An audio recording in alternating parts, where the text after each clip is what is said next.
Hello students, welcome to internetpadhai.com। आप सभी का बहुत बहुत स्वागत है। मैं यहाँ पे आपको 6 to 12th का सिलेबस करवाऊंगी और जैसा कि आप सभी को पता है वो सिलेबस मैं आपको कंप्लीट करवा रही हूँ और यहाँ पे मैं आपको वो पूरा सिलेबस बिल्कुल सीक्वेंस वाइज कवर करवाऊंगी। और अगर आपको पीछे का कोई वीडियो छूट गया या फिर आपने पीछे के वीडियोस नहीं देखे हैं तो आप internetpadhai.com पे उन वीडियोस को देख सकते हैं। इसके अलावा internetpadhai.com पे आपको पूरा सिलेबस सीक्वेंस वाइज मिल जाएगा।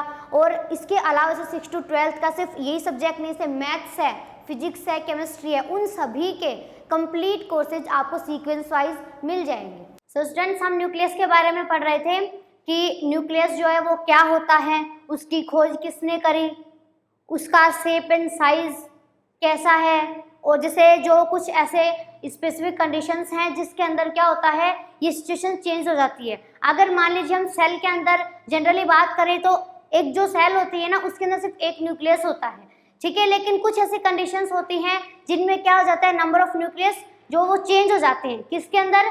जैसे जो वोकेरिया है या फिर जो फाइकोमाइसिटीज के मेंबर्स हैं, जैसे फंगस वगैरह की अगर हम बात करें वहाँ पे से म्यूकर या फिर जो रेखित पेशियां होती हैं वो उनके अंदर क्या होता है कई केंद्रक पाए जाते हैं। तो जो न्यूक्लियस है उनकी संख्या में तो यहाँ पे डिफरेंस आता है और उनके शेप एंड साइज में या फिर उनकी प्रेजेंस में देखें तो भी डिफरेंस देखने को मिलता है कि जो केंद्रक है, न्यूक्लियस जो है वो सेंट्रल पार्ट है, कंट्रोलिंग पार्ट है सेल का, तो वो हर एक सेल के अंदर होना चाहिए।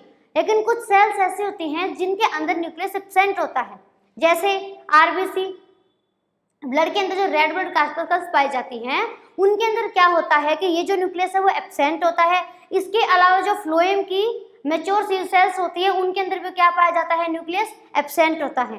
तो अभी हमने नेक्स्ट क्या स्टार्ट किया था, इसकी स्ट्रक्चर स्टार्ट की थी कि जो केंद्रक है उसकी संरचना कैसी होती है। उसमें सिर्फ हमने उसके ऑर्गन्स की बात करी कि मेनली उसके अंदर कौन कौन से पार्ट्स होते हैं, ठीक है। तो अब हमने इसकी स्ट्रक्चर देखनी है विद डायग्राम के कैसे कैसे कहाँ पे कौन कौन से ऑर्गन्स जो हैं वो प्रेजेंट होते हैं, ठीक है। तो चलिए स्टार्ट करते हैं। टॉपिक चल रहा था हमारा न्यूक्लियस या फिर केंद्रक, या क्या मिल जाएगा आपको, किसी जगह कैरियन भी मिल जाएगा। अब इसकी स्ट्रक्चर की बात चल रही थी और इसकी स्ट्रक्चर के अंदर मेनली 4 पार्ट्स बताए थे। कौन से? अगर कोई भी मान लीजिए हम कोई भी चीज देखते हैं, आप इसलिए कर लीजिए बाजार में जाते हो तो कोई भी चीज पैकिंग में आती है तो उसके अंदर वो चीज होती है, बाहर उसके क्या होता है, उसके एक कवर होता है, उसके अंदर रहती है वो। तो इसी तरीके से ये जो न्यूक्लियस लगा लीजिए, सेल लगा लीजिए या फिर हमारे सारी बॉडी के ऑर्गन्स लगा लीजिए, सारे बॉडी के ऑर्गन्स किससे छुपे रहते हैं, हमारे स्किन के कवर से छुपे रहते हैं, ठीक है। सेल जो होती है, सेल के सारे ऑर्गन्स किससे छुपे होते हैं, सेल मेम्ब्रेन से छुपे होते हैं। सेल मेम्ब्रेन से सिर्फ किसके अंदर, ओनली अगर हम यूकैरियोटिक सेल के अंदर बात करें, अगर जैसे हम यूकैरियोटिक सेल के अंदर प्लांट्स और एनिमल्स में डिवाइड करें तो सिर्फ एनिमल्स के अंदर क्या होता है कि सेल मेम्ब्रेन होती है। अगर हम प्लांट्स की बात करते हैं तो उनके अंदर सेल वॉल आ जाती है, ठीक है। तो अभी पहले हम इसके पार्ट्स देखते हैं न्यूक्लियस के कौन कौन से होते हैं। फर्स्ट जो सबसे इनकी आउटर कवरिंग लेते हैं हम, कौन सा, न्यूक्लियर मेम्ब्रेन, ठीक है, या फिर इसका दूसरा नाम क्या है, कैरियोथिका, ठीक है। सेकंड क्या आता है इसके अंदर, जो सबसे इंपॉर्टेंट पार्ट, कौन सा, न्यूक्लियोलस, थोड़ा अलग नाम है न्यूक्लियोलस और न्यूक्लियस अलग है। और थर्ड पार्ट कौन सा बताया था इसके अंदर, जो इसके अंदर मटेरियल होता है या फिर जो लिक्विड भरा होता है किसके अंदर, उसको क्या बोलते हैं, न्यूक्लियोप्लाज्म, ठीक है।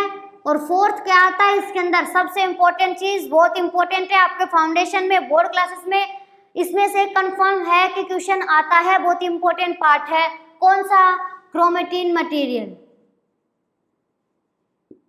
Chromatin material. न्यूक्लियर मेम्ब्रेन तो क्या हो गई, केंद्रक झिल्ली, इसकी जनरल इंफॉर्मेशन पढ़ चुके हैं हम। और न्यूक्लियोलस क्या होता है, केंद्रिका, और थर्ड है न्यूक्लियोप्लाज्म, केंद्रक द्रव्य, ठीक है। तो ये 4 पार्ट्स होते हैं जो इसके अंदर इंपॉर्टेंट होते हैं और इन्हीं के बारे में हमने पढ़ना है, बारी बारी से एक एक पार्ट लेके और फिर उसके बारे में पढ़ना है। बट उससे पहले हम न्यूक्लियस के अंदर इन सब की प्रेजेंस देखते हैं कि ये कहाँ पे किस तरीके से प्रेजेंट होते हैं। ठीक है, तो उसकी स्ट्रक्चर देखनी है हमने अभी। तो चलिए स्टार्ट करते हैं। न्यूक्लियस हर एक जो कोशिका का ऑर्गन होता है उसका सेंट्रल पार्ट होता है। ठीक है, और उस सेंट्रल पार्ट का काम क्या है? पूरी कोशिका का क्या करना? कंट्रोल करना। अब इसकी जो सेल मेम्ब्रेन है उसके बारे में आपको बता भी चुके हैं कि सेल मेम्ब्रेन कैसी होती है? डबल लेयर होती है। तो इसीलिए हमने क्या बनाई है? यहाँ पे 2 लेयर बनाई है। ठीक है,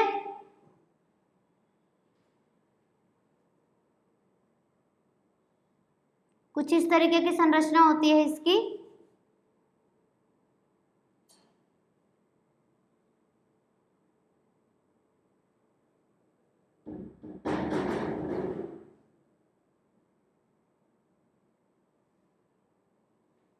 ऐसे प्रेजेंट होता है।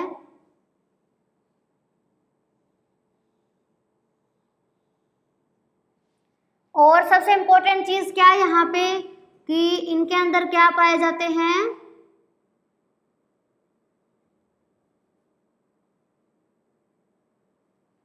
पूरी स्ट्रक्चर पढ़ेंगे हम इसके एक एक पार्ट लेके। तो कुछ एक जनरल स्ट्रक्चर अगर हम देखें ना तो कुछ ऐसी होती है दिखने में। ठीक है, ये सिर्फ अब इसके अंदर नोमेनक्लेचर करना है हमने, क्योंकि ये जो सारे ऑर्गन्स हैं इनकी प्रेजेंस देखनी है, ये कहाँ पे किस तरीके से होते हैं। ठीक है, अब सबसे पहले तो एक चीज आपको ध्यान रखनी है यहाँ पे क्या, कि ये जो स्ट्रक्चर आपको दिखाई दे रही है, जैसा ये सिर्फ क्या है? ये सिर्फ इसकी मेम्ब्रेन है। ठीक है, कितनी मेम्ब्रेन बताई थी इसके ऊपर? 2 मेम्ब्रेन होती हैं। कौन कौन सी हैं? जो आउटर और इनर। तो इसी तरीके से क्या होता है, इसकी जो मेम्ब्रेन है वो प्रेजेंट होती है। अभी इतना जो मैंने आपको समझाया इसके पार्ट्स का आपको समझ में आ गया है ना? वीडियो को लाइक कीजिए ताकि मुझे भी पता चले कि आपको समझ में आ गया है। आप कमेंट बॉक्स में कमेंट करके भी बता सकते हैं कि आपको मेरा पढ़ाई हुआ कैसा लगता है। और हमारे इस क्वालिटी एजुकेशन के इनिशिएटिव को ज़्यादा से ज़्यादा लोगों तक पहुंचाने के लिए वीडियोज़ को ज़्यादा से ज़्यादा लाइक कीजिए, शेयर कीजिए, क्योंकि जितना ज़्यादा और जितना जल्दी आप वीडियोज़ को लाइक करोगे, शेयर करोगे, उतनी ही जल्दी हमारे एक्सपर्ट की टीम आपको बाकी सभी सब्जेक्ट भी जल्दी से जल्दी प्रोवाइड करवाएगी। बट उसके लिए आपको पहले वीडियोज़ को शेयर करना होगा, लाइक करना होगा, तब आप सभी सब्जेक्ट को उतनी ही जल्दी फॉलो कर सकेंगे। देखिए, ये बात होगी। अब इसके अंदर मेनली और कुछ नहीं ना, तो आपको ये चारों पार्ट्स तो शो करने हैं, तो केंद्रक झिल्ली का तो काम हो गया है। ठीक है, दूसरी चीज अगर हम यहाँ पे देखें,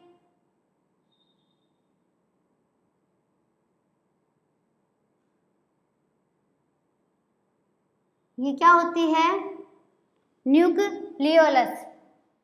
न्यूक्लियस अलग है, ठीक है, आप उसको न्यूक्लियस बोलते हैं, तो इसीलिए डिफरेंस के लिए बोला मैंने, न्यूक्लियस अलग होता है, न्यूक्लियोलस अलग होता है। ठीक है, एक बार का डिफरेंस है।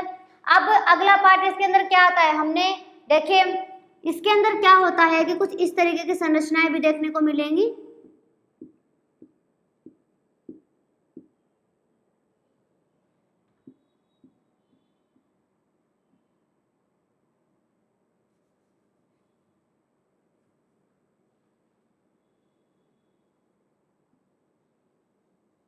इस तरीके से इसके अंदर मैटर पाया जाता है।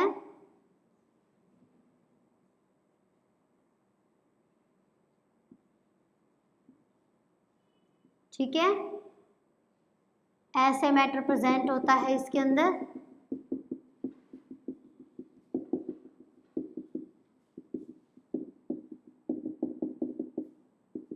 तो ये तो मेनली इसके पार्ट्स हो गए, जिन पार्ट्स की हम एक्चुअल में बात कर रहे हैं, ये वो पार्ट्स हो गए इसके। दिख रही है ना न्यूक्लियोलस अलग से, इसीलिए बनाया है इसका डायग्राम। अब देखिए इसका हम करेंगे नोमेनक्लेचर कि सारे नाम जो है इसके कौन कौन से हैं, क्या क्या होंगे। देखिए यहाँ पे इसकी जो ये मेम्ब्रेन्स आपको दिखाई दे रही है ना, ये वाली क्या है? ये है इसकी इनर मेम्ब्रेन। ओके, अंदर वाली जो लेयर है कौन सी है? Inner membrane. ठीक है, ये बाहर जो आपको दिखाई दे रही है ये क्या है, आउटर मेम्ब्रेन, आउटर मेम्ब्रेन। और इन दोनों को कॉमनली हम किसका नाम देते हैं, न्यूक्लियर मेम्ब्रेन का। ठीक है, इजीली बना सकते हैं ना डायग्राम, कोई प्रॉब्लम नहीं है, इसीलिए बताया आपके सामने। इसके ऊपर ये जो स्ट्रक्चर्स दिखाई दे रहे हैं ना आपको, इनको बोलते हैं राइबोसोम। ठीक है, अगली चीज क्या आती है कि यहाँ पे ये जो यहाँ पे छेद दिखाई दे रहे हैं ना आपको, ये वाले, ये वाला, ये वाले, ये क्या कहलाते हैं, ये स्पेस कहलाते हैं। कौन से, सॉरी, ये पोर कहलाते हैं, छेद कहते हैं जिनको, क्या, न्यूक्लियर पोर, न्यूक्लियर पोर। ठीक है, छिद्र के बोलते हैं, केंद्रक झिल्ली जो होती है वहां पे बीच बीच में छिद्र प्रेजेंट होते हैं। अब इतना तो कंफ्यूजन नहीं है ना नेम को लेकर के, ये एक चीज हो गई। अगला अब और नोमेनक्लेचर क्या होगा, देखिए यहाँ पे एक तो मेम्ब्रेन है ये, और दूसरी ये वाली रही, तो इनके बीच में जो ये स्पेस होता है, मतलब जो केंद्र, जो कोशिका झिल्ली है वहां पे जो स्पेस है उसको क्या बोलते हैं, पेरी न्यूक्लियर स्पेस।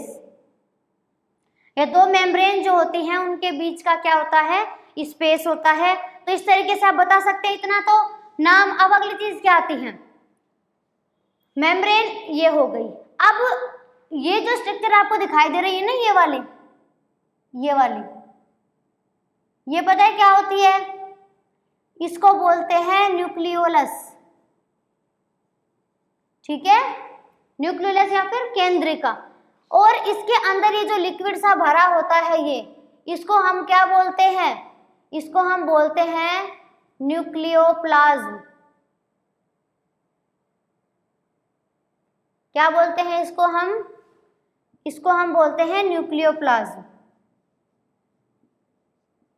या केंद्रक द्रव्य बोलते हैं। ठीक है, वो लिख देना वहां पे, केंद्रक द्रव्य। अगली चीज यहाँ पे क्या आती है कि ये जो स्ट्रक्चर आपको इसके अंदर दिखाई दे रही है ना, ये जाल पूरा, इसको बोलते हैं क्या, क्रोमेटिन मटेरियल,